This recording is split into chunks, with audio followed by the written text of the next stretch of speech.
ఆ ఓటును మన వైపు ఏ విధంగా మళ్లించుకోవాలి, ఏ విధంగా మనం పనిచేసుకుంటే మనం ఈ స్థానిక సంస్థల ఎన్నికల్లో మనం గెలుపు సాధిస్తాం అనేటటువంటి ఆలోచన ప్రతి కార్యకర్త ఉన్నటువంటి, ముఖ్యంగా మండలాధ్యక్షుల బాధ్యత, కీలకమైనటువంటి బాధ్యత ఈ స్థానిక సంస్థల ఎన్నికల్లో బూత్ స్థాయి నుంచి పార్టీని పటిష్టం చేసుకోవడమే కాకుండా ప్రతి ఇంటికి కూడా భారతీయ జనతా పార్టీ కార్యకర్తలందరినీ ఒక దాటిపైకి తీసుకొచ్చి కేంద్ర ప్రభుత్వ పథకాలన్నింటినీ కూడా ఇంటింటికి వెళ్ళి కేంద్ర ప్రభుత్వ పథకాలన్నింటిపైన కూడా అవగాహన కల్పిస్తూ మనం ఇస్తున్నటువంటి పథకాలే కానీ, మనం ఇస్తున్నప్పటికీ కూడా ఈ రాష్ట్ర ప్రభుత్వం అమలు చేయనటువంటి పథకాలే కానీ,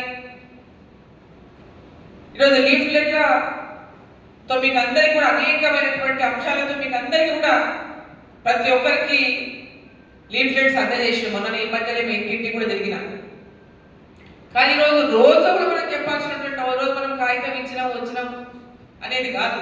ప్రతిరోజు ఎక్కడ అవకాశం వస్తే అక్కడ అంశాలపైన చర్చ జరగాలి. ఓ నలుగురు కూర్చున్నారంటే మోదీ గారి ప్రభుత్వం ఏం చేస్తుందో మనం చెప్పాలి. భారతీయ జనతా పార్టీ దేశం కోసం ఏ విధంగా పనిచేస్తుందో చెప్పాలి.